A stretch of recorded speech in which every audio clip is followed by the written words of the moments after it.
மகரமென திகழ்வரத கண்டனியல் திக்கணமும் அதில் சிறந்த திராவிடனன் திருநாடும் தக்க சிறு விரையுதலும் தரித்தனலும் திலகமுமே அத்திலக வாசனை போல் அனைத்துலகும் இன்பமுற எத்திசையும் புகழ் மணக்க இருந்த பெரும் தமிழனங்கே தமிழனங்கே உன் சீரிழமை திறமையென்று செயல் மறந்து வாழ்த்துதுமே வாழ்த்துதுமே வாழ்த்துதுமே.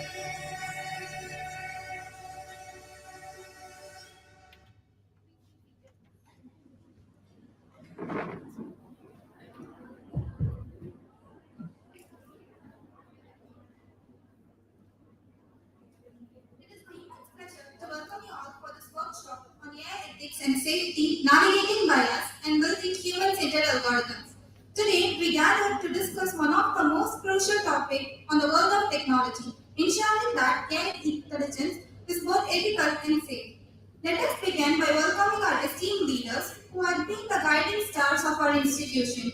Dr. P. Chinadurai, MA MPhil PhD, our Secretary and Correspondent of Panimala Group of Institution, Tirumati C. Vijay Rajeshwari, Director of Panimala Group of Institution, Dr. C. Shakti Kumar, MD PhD, Director of Panimala Group of Institution, Dr. Saranya Sri Shakti Kumar, MBA PhD, Director of Panimala Group of Institution, Dr. K. Mani, ME PhD, Principal of Panimala Engineering College, Mr. M.S. Balamurugan, Chief Talent Officer, Dr. Paul Theophilus Rajakumar, Professor and Dean, Industrial Collaboration, Panimala Engineering College, Dr. L. Javashiha, Professor and Head of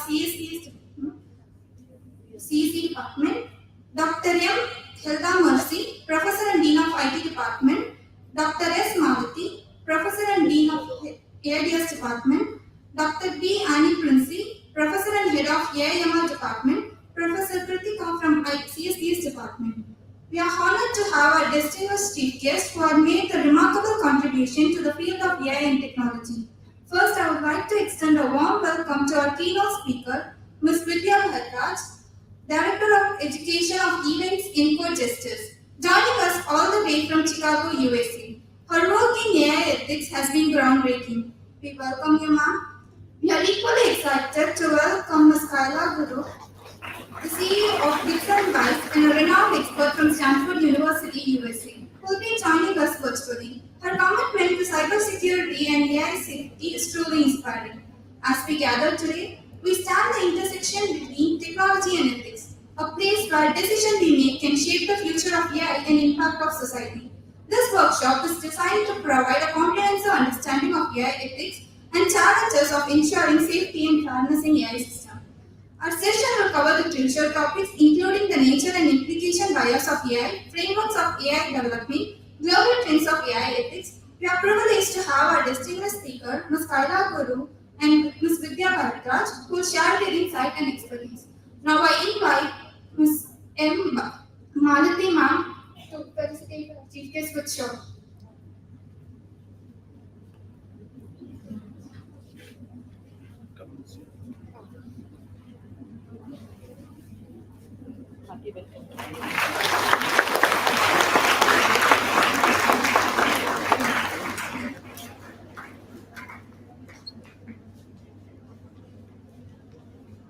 Now I kindly invite Dr. Maheshwari, Professor of Civil Department, to present our chief guest with memento as a token of our appreciation.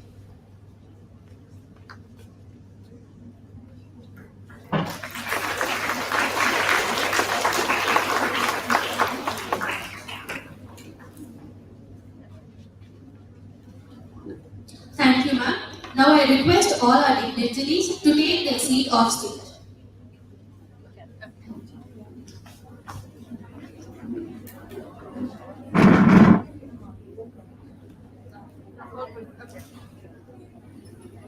Should I start? I'll let you know. Okay. So I stay on the screen.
I'm excited to introduce Ms. Kaila Guru, our chief guest of the day.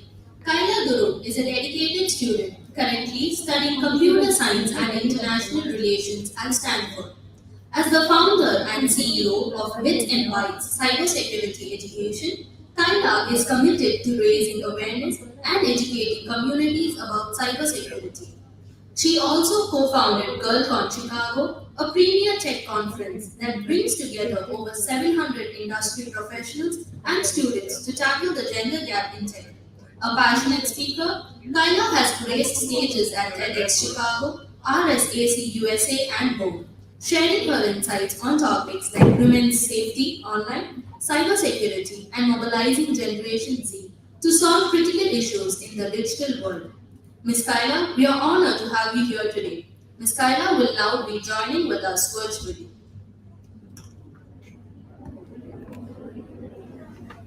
Hey everyone, it's an absolute pleasure to welcome you to another Penny Miller Engineering College Bits and Bytes Cybersecurity Education Chapter event. My name is Kaila Guru, and I'm the founder and CEO of Bits and Bytes Cybersecurity Education, a national nonprofit that came to you just last December as we spoke to you about cybersecurity threats, risk mitigation, and career in cyber. Today, we have a very, very special event and collaboration that is being brought to you by the Penny Miller Engineering College staff, the Bits and Bytes Cybersecurity Chapter, as well as a key partnership with Encode Justice to bring you this awesome event right at the center of all of the hot topics that are being talked about today in AI, and ethics, and cyber, and privacy, and it's going to be amazing.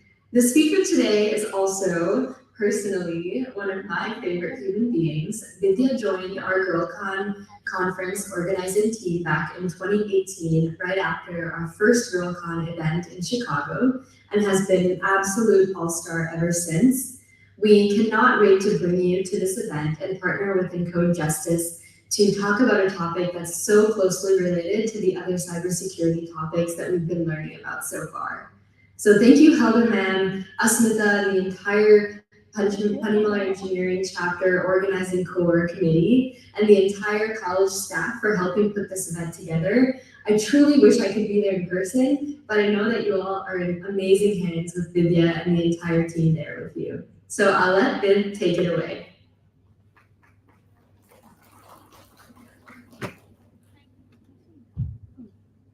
Thank you so much, Ms. Kaila. Now, to continue with our workshop, I'm delighted to introduce our next speaker, Ms. Vidya. Vidya is a rising junior at UIUC studying computer science with a concentration in AI and a minor in business. As a young tech activist, she works to create tech and equitable space. She was a former director of GirlCon, an international technology conference aiming to empower young women in tech, and currently sits on the board of directors at GirlCon. She is also the director of education and events at Encode Justice, a grassroots, youth-led non-profit fighting for justice and equity in AI. Ms. Vidya, the floor is yours. Awesome, thank you so much. Can we get a round of applause for this entire I just want to again thank everyone for putting this amazing event together. I know I am so grateful to be able to speak in front of you, but also just have the opportunity to meet all of you. I'm really excited for what we have in store today. Before we get started, I'm just going to introduce myself, talk a little bit about what today is going to look like. But I just want to say this is supposed to be a fun, interactive session. So please feel free to raise your hands, ask questions, interrupt me anytime. We're going to be discussing a lot of heavy topics, and so we do want to make this like very discussion based. And if you feel like you want to anytime have any questions or just any thoughts that you have and want to share, I just want to hear them. Make this very like open, free form. So feel free to raise your hand. We'll pass around mics if we need to. But yeah, awesome. Let's get started. So, what is the first word that comes to mind when I say artificial intelligence? You can just scream it out. ChatGPT, any others? You can just scream anything, what comes to mind when we say AI? Robots, I heard. Gemini. Gemini? Yeah. Okay, awesome. So we can go to the next slide. So everything that you guys said was completely correct. And the reality is we have AI pretty much all around us all the time, which sounds cool and scary at the same time. So some examples of AI, I know you guys mentioned ChatGPT, but there's also artificial intelligence within all social media platforms. So how many of you are on Instagram? You can raise your hand. How many of you have Snapchat? How many of you have used the Snapchat AI bot or communicated with it at some point? And how many of you, it seems like all of you have interacted with ChatGPT. How many of you use ChatGPT, maybe or maybe not to use for your schoolwork? Okay, awesome. And yeah, of course we have Facebook as well. We even have AI algorithms the second you open your phone. I'm sure a lot of you have used facial recognition, right? Just to open up your phone, it detects your biometric data and it's able to detect what are your facial features and identifies it and is able to unlock your phone. And then we also have, how many of you shop on Amazon? I feel like I am always on Amazon. There's always a package being delivered at my house. And if you notice, you have an Amazon search algorithm, right? That's happening in the background of Amazon as well, where if you go there and you one day say, oh, I want snacks, or you want some sort of thing, the next day you have very similar, ads coming up, or your phone will have these pop-ups. All of that is an example of AI. And so what we're seeing is that AI is really just ever present in every field of life.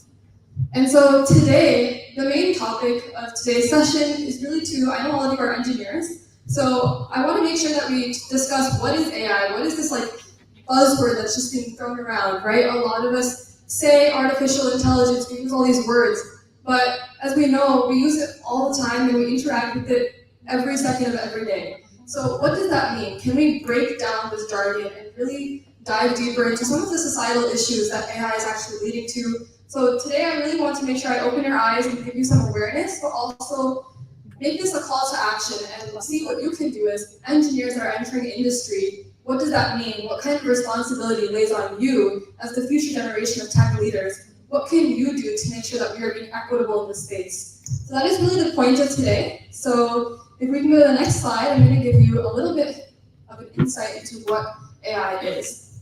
So when we talk about artificial intelligence, the most commonly used algorithm or the most commonly used model is a predictive model.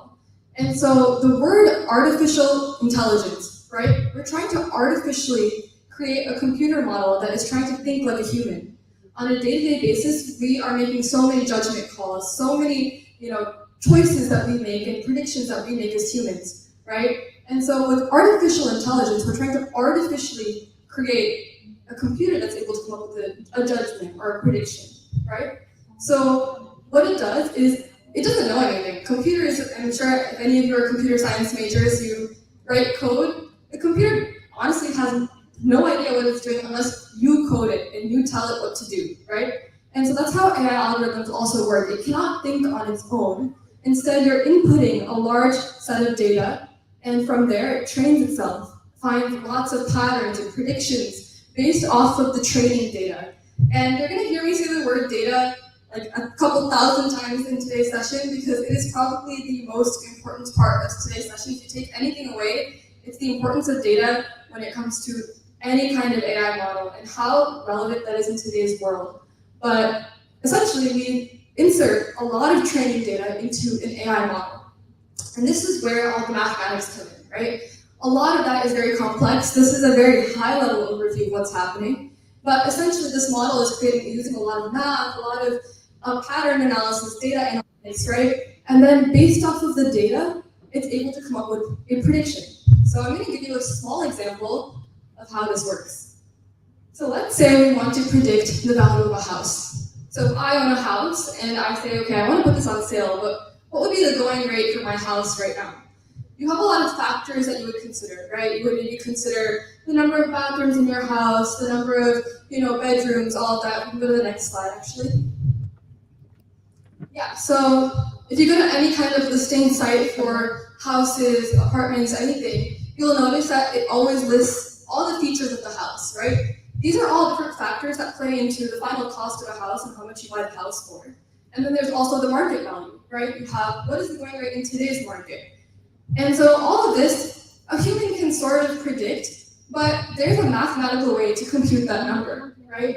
And so a lot of that is obviously based on these factors, but if we had a large sum of data, right? If we can create mathematical formulas to predict what that number would be, what is my house worth in today's market based off of the values, can we predict that? What would that look like? Well, that's what the AI model is for. And so we create this training data set. And so like we mentioned in the first diagram of predictive models, you need to create this data set, and in this case, that would be examples of thousands of houses, right? As many as you can. The more data you have, the better. And so you put together thousands of housing, examples of houses, their information for each of them, the square footage of each of those houses, how much each of those houses have sold for in the past, right? Their financial information, all of that, what neighborhood it's in, right? And all of that is how you actually create an AI model. And so think about if you had a data set, right? This training data set, if you were the one creating this model, and you only have a training data set that is showing you the value of houses in a very expensive neighborhood, right? That model is only being trained on that set. And so when you create an AI model and is trying to create a prediction, how can it accurately predict houses for a different neighborhood that doesn't have that kind of information, right? So I'll talk more about this concept later, but just keep in mind that every AI model depends on the training data set that you are using, and it's very, very important to give as much information and the correct information representative of whatever you are trying to do. If you're only trying to create a model that'll, predict housing information for a single neighborhood, I think that would be fine. But if you're trying to do all of India, India is so diverse. Every neighborhood, every pocket of India has different housing markets, right? Which is why it's so important to not just train on whatever small data sets that you have, it's important to train your model on as much as you can. So let's go to the next slide. So here's the actual algorithm part, right? So this part, a lot of this is maybe what we learned in school. I'm also a computer science major, so I know we take a lot of algorithm classes, we take a lot of classes where you learn maybe how to build a neural network or a feed forward neural, you're trying to learn how to code this, right? You code out something in Python to run some sort of data analytics, all of that, right? And so all of that is very important, and we learn that in school theoretically, but when you're putting it in practice, right, you are essentially just creating a way for us to apply formulas to a training data set, and from there come up with an output result.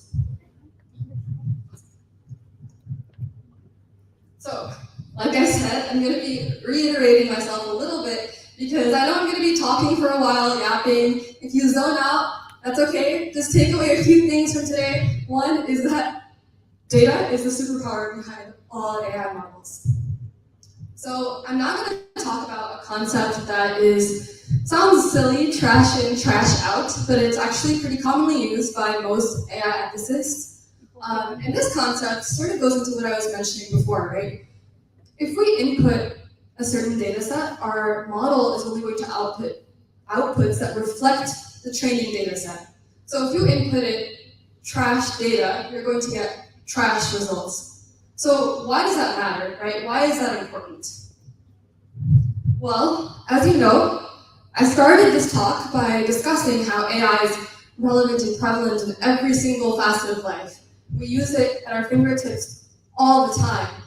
But if we're having AI models that are inaccurate, right? And what does that mean? We're using it in so many different ways. It's not just social media, but we use it within the healthcare industry, we use it within our criminal justice system, we use it in so many fields. It doesn't matter if you are a CS major or a law major or a doctor, right?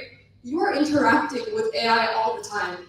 And so if we're inputting inaccurate data that is not reflective of the people that we're trying to help and the societies that we're trying to create equality in, then we are getting trash results. So these are just some headlines that I found in India specifically, but this is a global problem, right? I started working at this organization specifically after I noticed articles about facial recognition technology wrongfully incarcerating people of color in the United States.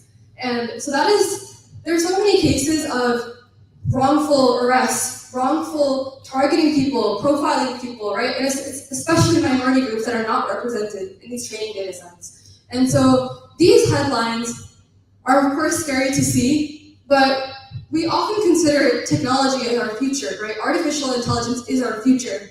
But what we're seeing is that it's really, really important for us to also be mindful and responsible for how we are keeping safeguards on our technology. So let's go. Yeah. So what is it doing? It's deepening divides and amplifying systemic biases. And what this means is within every country, every community, we have a lot of divides, right? There's been so many reasons why we have systemically found differences within communities. And I'd like to say with the next generation of youth activists, a lot of us try to work to bridge those gaps, right? We try to bridge the gender gap, we try to bridge, we're divided on so many different issues. As the youth, I feel like we try to unite us, right? Try to make our society as equitable as possible, and every field as equal as possible. But what we're seeing is this technology that we consider our future, the technology that we say, okay, this is the future of the world, AI, right? It sounds really cool, is actually exacerbating a lot of the problems that we are trying to work against. So for example, India has 22 national languages, and we have so many dialects. And most of these models are only trained in English, right? A lot of them are not even trained for different accents. Most of them are trained pretty much in like American English. And what we're noticing is that, we have so many different things that separate us: socioeconomic status, skin tone, colorism is a huge problem in India, right, that we're trying to fight against. But a lot of these models are only trained on people with fairer skin, which is completely insane because it's 2024, we're trying to create all of this, we try to cancel Fair and Lovely, and then we have things like AI models that are only trained on people with fairer skin, which is so not reflective of what we're trying to do, right? And so today I'm going to take a small sneak peek into some of these examples, starting with a single case study. This is an article, it's published in The Hindu if you want to search it up after. I mean, you don't have your phones right now, but after if you have time, I would encourage you to give this article a read.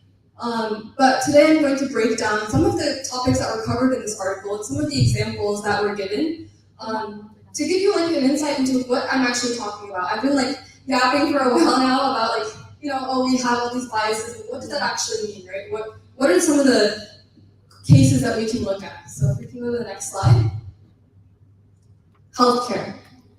This is one of the most baseline things of human rights, is needing access to healthcare, right? We all need access to doctors and patient care, but what we're seeing is that every human carries a bias, including our doctors. And so in the past, a lot of the doctors would not serve people from poorer communities. They just would not allocate resources. If you didn't have money and you can't pay them, they wouldn't help them. And of course, there are always outliers. There are always doctors who did. But majority, the trend that we're seeing is that a lot of doctors, when it came to budgetary things, right? Doctors, hospitals are also businesses. So a lot of times they're only allocating money to people who can pay them. So if you go to a hospital and you come with no money, they might not allocate any resources for any of your problems, any of your sicknesses, right? Whereas people with a lot of money, they're the ones getting treated. And so what we've seen is that when people have more money and they're more wealthy, they were, present with problems like heart disease. But a lot of the more prevalent problems in the poorer communities, like tuberculosis, it's so rampant and it was so at large, but no resources were allocated for people in those poorer communities because they just couldn't pay for their healthcare expenses. And so what we're seeing is that AI is now being used in the healthcare industry. I know, like, when I first think of like AI and healthcare, I usually think of like robots assisting doctors for surgery, but it goes way beyond that, right? AI is now present in almost every decision-making process. So in this case, AI is also being used within hospitals for allocating resources. So when a doctor is coming up with a budget for a hospital, right, they might use an AI model to assist them. And what we're seeing is that this tool is directing more funds towards people who cater to a higher income level, right? Which is incredibly unfair because as a person, you might not even have that kind of bias, but the machine is now propagating the biases that humans have had in the past. So now we're seeing that the model is actually contributing to making the socioeconomic gap a lot harder to get access to healthcare, which is obviously a problem, but as the next engineers and the future engineers, my takeaway again is to see what you can do to not help this problem, not propagate this problem. As people who are making the AI models, what can we do to be more cognizant? It's just something I might think about as I go through these slides. Is we are the engineers, so what can you do to prevent these kinds of problems?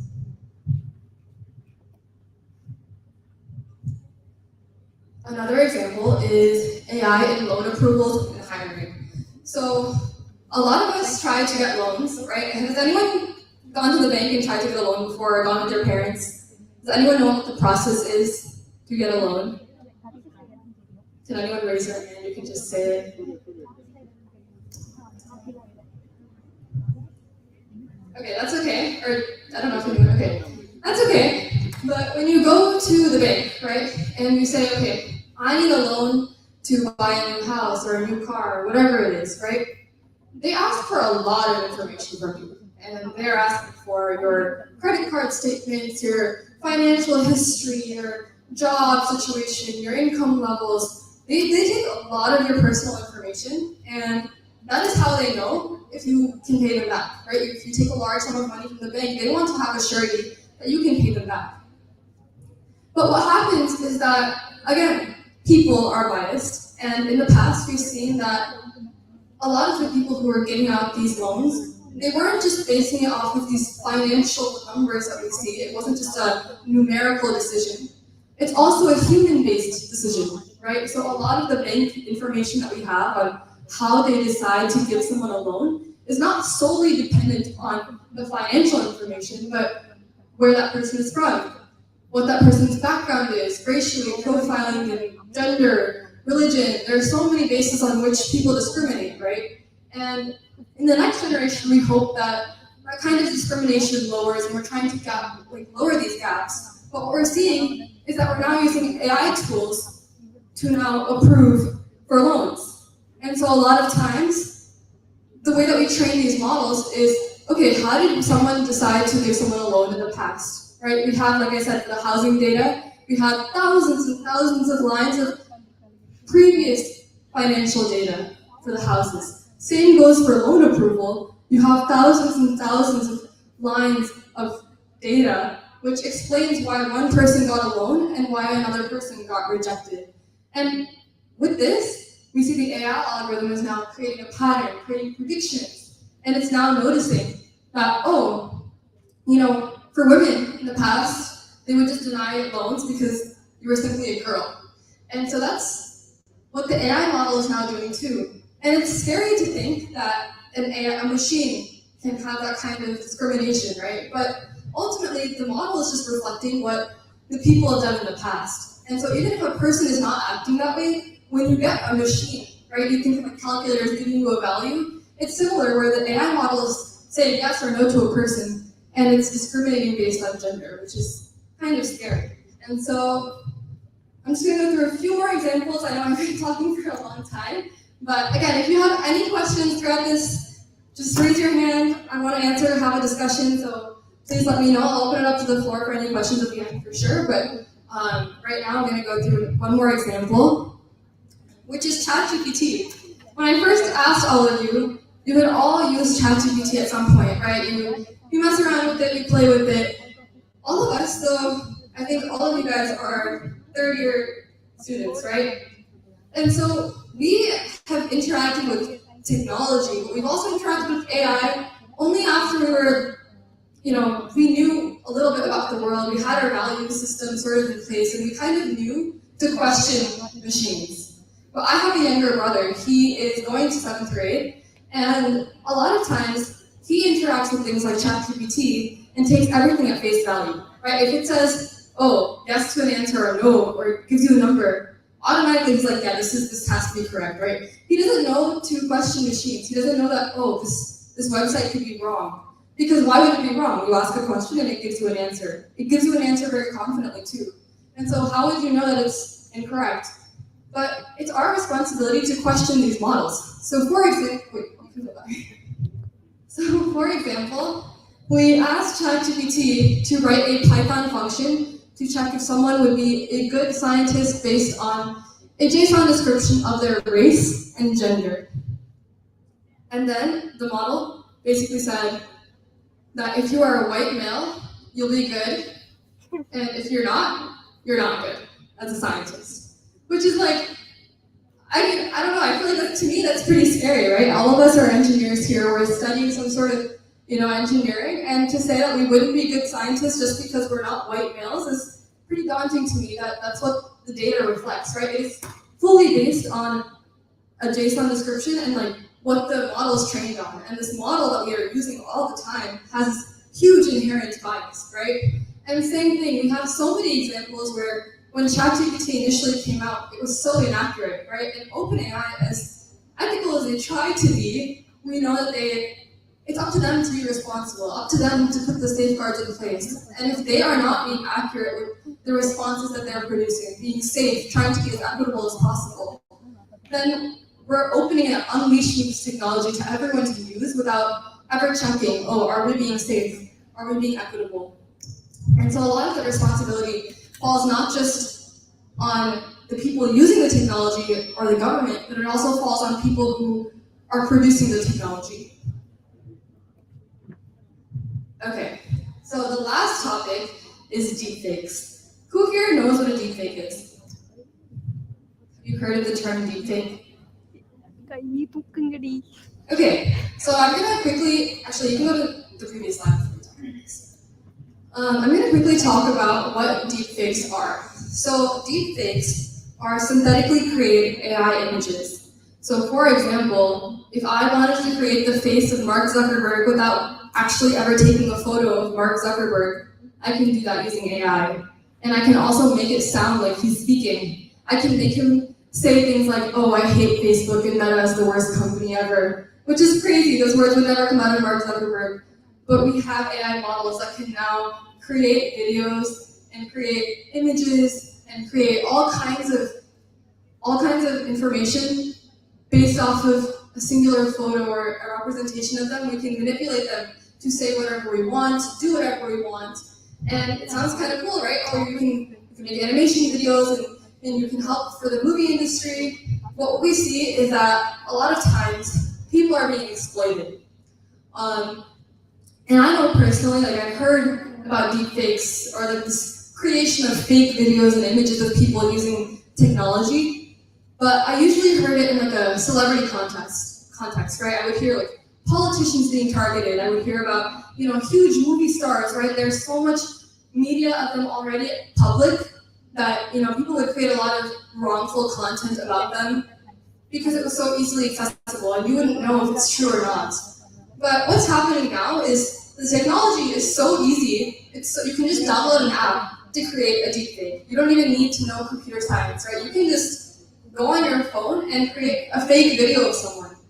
And so what that means is it's not just celebrities or politicians that are being impacted anymore, which is also bad, but it's regular girls, regular people that are being impacted by this. And personally, for me, this is a huge reason why I'm in this field, is because I feel like as CS majors, as people going into tech, we have a huge responsibility to try and make sure that the space is safe, and we're making sure we place all the safeguards that we can. And so recently what I've done is I've noticed a lot of victims, and specifically in the US, but I know it's a global problem as well, but there are so many cases where we see deepfakes being used for underage girls, girls who are in high school, who are just literally just walking around, right? They're just at school living life, and they are being victims of deepfake pornography, which basically means that we're creating videos of them where they're not even doing anything, they're just existing as normal girls, and suddenly there's a video of them being spread, right? And there's no reason for that video to be there. But it's so scary as a 14-year-old girl, you're just there and suddenly like this video is just being exploited all over the internet, right? It's being shared and it's artificially created. And so there are so many cases of that being, especially in the US, I've seen dozens of cases like this, and nothing is being done. Schools don't know what to do, right? You report it to your school, they obviously feel bad, but what do they do from there, right? How do you tackle that kind of situation? It's so unprecedented for anyone to know how to deal with a video that's not real, right? It's an artificially created video. The first question is, who made the video? How do you find that out? We don't know. How do you even know it's fake, right? It's obviously fake, but there's no distinction, there's no watermark, there's no sort of symbol on there to say, this is a fake video.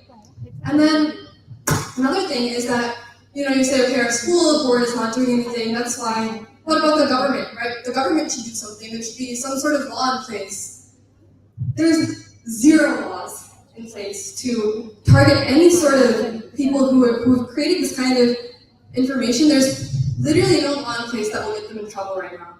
Obviously, sharing this kind of video is wrong, and we know that it's wrong, but in the law, they haven't updated the law, and it's not caught up with the technology that's available. So these are some cases that I wanted to highlight because, one, I know it's scary, it's a little uncomfortable to talk about, but it's something that's very real. We're seeing so many of these cases, and as scary as it is to talk about and discuss, there's so many cases that are happening, and like I said, a few years ago, to make a deepfake, it was pretty difficult. But now it's so easily accessible and so easy to make it well made that you can't even tell that it's a fake. So that's why it's so important for us to gather here today and discuss topics like this so we can see what it is that we can do to prevent things like this from happening in the future.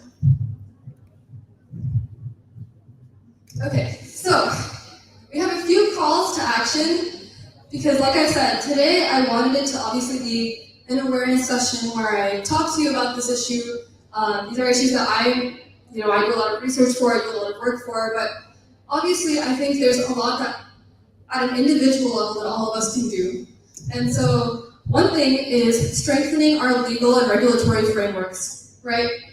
Whether that is in the government or at your company that you work at, right? Every company has a set number of policies, right? Every school, every institution has bylaws in place, right? Whether they're not legal laws, but they are laws set forth by lawyers for your company, right? And so when you guys go into industry in the next year, it's partly your responsibility to make sure that there are legal frameworks that are in place at your companies to make sure that you're being ethical, right? I know as a CS major, at least in my school, we're always applying to the big tech companies, right? We're trying to get a job at Microsoft, Google, Facebook. We're trying Meta, we're trying to, always trying to raise up these recruiters, trying to see, okay, like, how can I get a job, right? You're begging for a job, and once you work there, I feel like you are often blindsided by all the fancy food that they have and the cushy income, that we fail to remember that the work that you're doing is impacting not thousands, but billions of people across the world, right? When you push something onto Instagram, you push a new feature, you make a change to an algorithm, you're not just changing an app, you're changing an app that billions of people across the world are using. So it is your responsibility as a maker in tech, right, as a technologist, to see what can you do to strengthen the frameworks at your company to make sure that before a feature is pushed, how can you make sure that there's a framework in place to make sure that it's being safe, right? And so the next thing that goes with that is implementing AI audits and accountability mechanisms. And so there are ways to check if an algorithm is being biased. So for example, I think I talked about AI loans, but AI is also used for hiring. So when you apply for a job, they get 100,000 applicants in a single day as soon as they open up their internship for a job, right? And so how do they sort through all of that? They use an AI algorithm. And we know that humans, again, have been biased and a lot of biases, right? And I'm repeating myself, but there are so many ways that we can put audits in place and accountability mechanisms to make sure that these companies, before they use any kind of AI algorithm, that it's actually fair. There are so many scales. And actually, after spending the past week in India, I've noticed that India has a lot more of that in place already. Like there's so many centers for responsible AI. There's so many people setting out these standards, right? IIT is a leading force in what is happening in the future of responsible tech. But it's also important that we don't just talk about it, but we actually instate it within our companies. A lot of these big companies are against it. They don't want to go through any sort of audit mechanism. They don't want to reveal how they hire people, right? And as secretive and lucrative as they want to be, what's happening is that people are being affected by this, right? They often call our organization against technology, against the future development of technology. We are not against technology development, but we simply want it to be safe and equitable. And so it's really important that we are implementing all these kinds of audits and accountability mechanisms, because what we're seeing, I showed you so many cases where, you're not getting access to healthcare, you're not getting access to loans, it's just like basic human life is being impacted because we're replacing human functions with AI algorithms that are making our existing biases just 10 times worse, because how do you dispute a machine, right? And so the second part of this goes more into like the education side of things. One, I'm coming here giving this talk today. Hopefully you take something away, but I know personally for me, as I'm not sure what the curriculum looks like here, but I know for me, I only have a singular ethics class. I have a 4-year degree, and within those 4 years, I have a singular ethics course that I take, which is like one semester where you just write some essays about how to be fair and transparent with tech. You have to be good, work towards a social good. But people don't really pay attention to that class. That class is not taken seriously. And that is in my school where we have at least one single class. I know a lot of my peers who are also taking computer science where ethics is not even a required course to take for us. They don't even have to take a class in ethical, tech, right? And I'm focusing on AI. There's obviously like cybersecurity. There's so many fields where you need to be responsible and safe with technology, but the emphasis on safety and ethics is just completely displaced. And so another thing that I urge for colleges and institutions to push for is AI literacy, and not just at the college level, but starting from K through 12 education, right? When you start from as a child now, you interact with AI all the time. It's a completely new facet of education and way of learning that I think we need to start incorporating it and trying to see, okay, how can we teach students about what this technology is, right? And then finally, transparency and explainability. This is, I would say, like a growing field, and people are becoming more transparent, but as we know, a lot of these companies, their AI models is a huge black box for everyone. You couldn't, OpenAI, even now, cannot really explain how ChatGPT works. That whole, when I showed you that first model where I said data, and then I said AI algorithm and output, that whole AI algorithm slot is a huge box set, mystery box, right?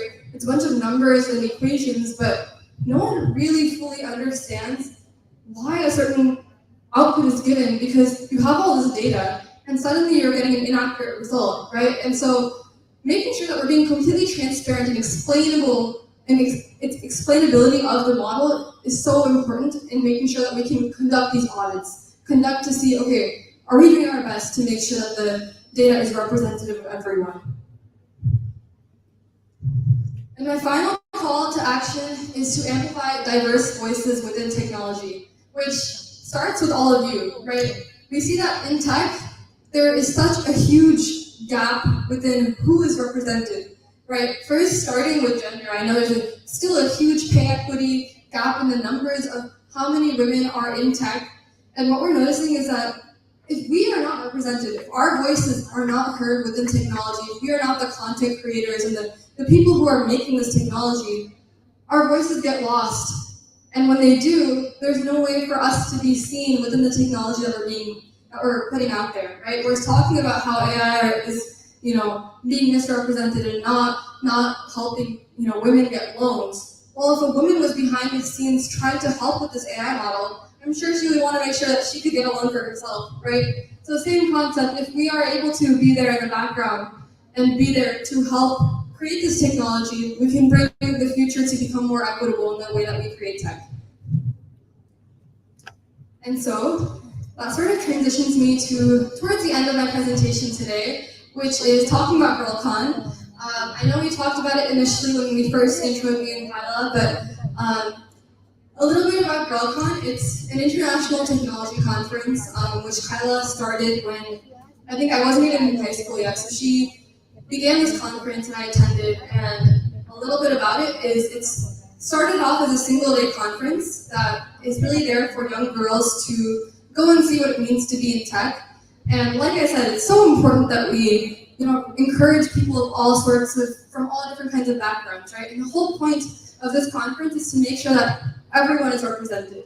And so we're able to give young girls a way to get mentorship opportunities, get networking opportunities from a young age, and see what it means to be in technology, right? So it doesn't just end with AI or cybersecurity, but we have tech plus music, tech plus healthcare, tech plus law, tech plus every single thing that you can think of, we try to include within our sessions.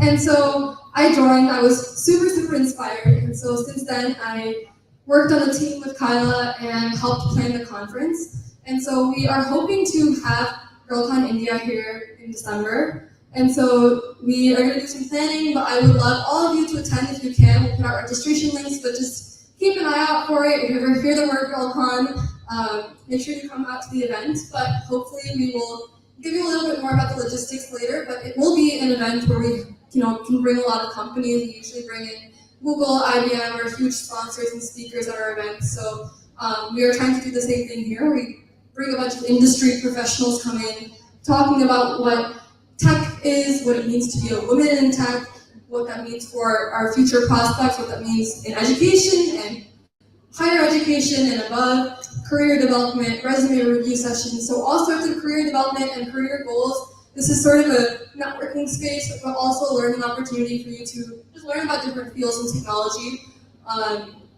And so yeah, hopefully this is, how I brought it together. Is me and Kyla, we wanted to make sure that we are able to bring this to other spaces. We are usually based out of Chicago, but we wanted to really expand it. We usually do like a virtual session for everyone online, but we wanted to do more in-person events and have people actually attend in person. So today, hopefully with my whole spiel about AI ethics and diversifying the field of tech, this is hopefully an experience that can actually help do that. And so hopefully we can foster those connections, and this is an opportunity for you all to be a part of that as well. So thank you so much for having me today. Thank you so much, Punta Miller College, and everyone, Asmita, everyone who helped set up, and Kyla ma'am. If you want to contact me or Kyla, this is our contact information. You can find us through email, our website, or you can also just message any of them. They have our contact information, and our LinkedIn. You can find us anywhere. Would love to connect with any of you. If you have any questions, please let me know.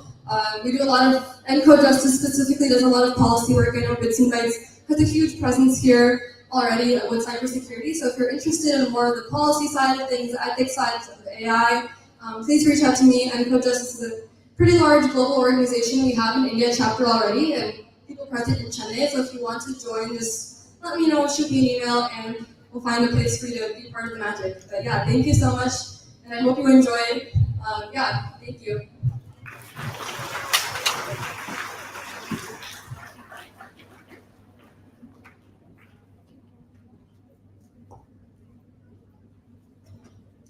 We were fortunate to be a part of a very interesting talk about the ethical implications of AI today. We learned a lot about the challenges and opportunities presented by this rapidly evolving field. I would like to express our sincere gratitude to our guest, Ms. Kaila Guru, and esteemed speaker, Ms. Vidya Bharadwaj, for her invaluable insights and thought-provoking presentations. We really thank Mr. Nagnath Guru, Director of Bits and Bytes, and his team for helping us to have this talk. Thank you, Mr. Gautam, alumni of PEC, for introducing Bits and Bytes and working behind this event to make it a success. I would also like to extend a special thanks to Dr. P. Chinadurai, Secretary and Correspondent, and our directors, Mrs. C. Vijayarajeshwari, Dr. C. Shakti Kumar, Dr. C. Saranyashi Shakti Kumar, Dr. K. Mani, Principal of Panimalar Engineering College, Mr. M.S. Balamurugan, Chief Talent Officer, Dr. Paul Theophilus Rajakumar, Professor and Dean, Industry Collaboration.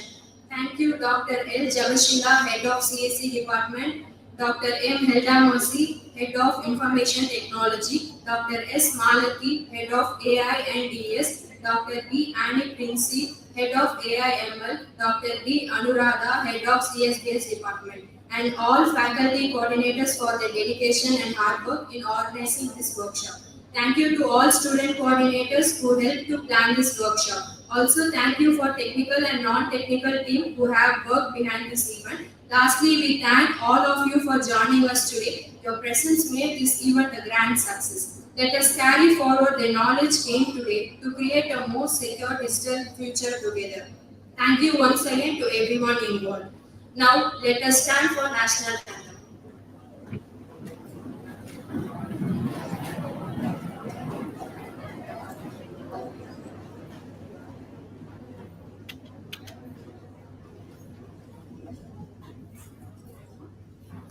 जनगण मन अधिनायक जय हे भारत भाग्य विधाता पंजाब सिंध गुजरात मराठा द्राविड़ उत्कल गंगा विंध्य हिमाचल यमुना गंगा उच्चल जगति तरंगा तब शुभ नामे जागे तब शुभ आशीष मांगे गाहे तब जय गाथा जन गण मंगल दायक जय हे भारत भाग्य विधाता जय हे जय हे जय हे जय जय जय जय हे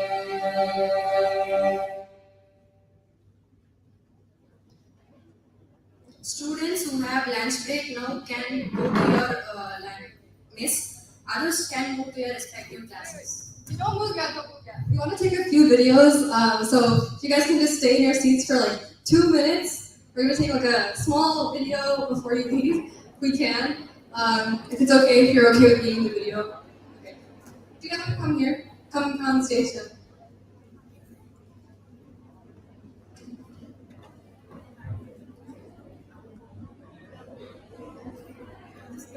Yeah, I'll take it here and then turn it around. Is that what you want? Okay. Hey, come stay with me. Yeah. Hi everyone, we're speaking from Panimalar College. Everyone say hi. Awesome.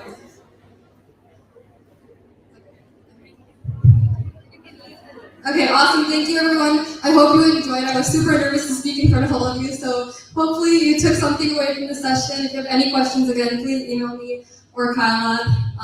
And of course, join Bits and Bytes Education and Uncode Justice and GirlCon and all of the organizations, but feel free to leave. I think you guys have lunch now. Yeah, just if you have any questions, I'll be here the entire day, actually. So, yeah, thank you so much.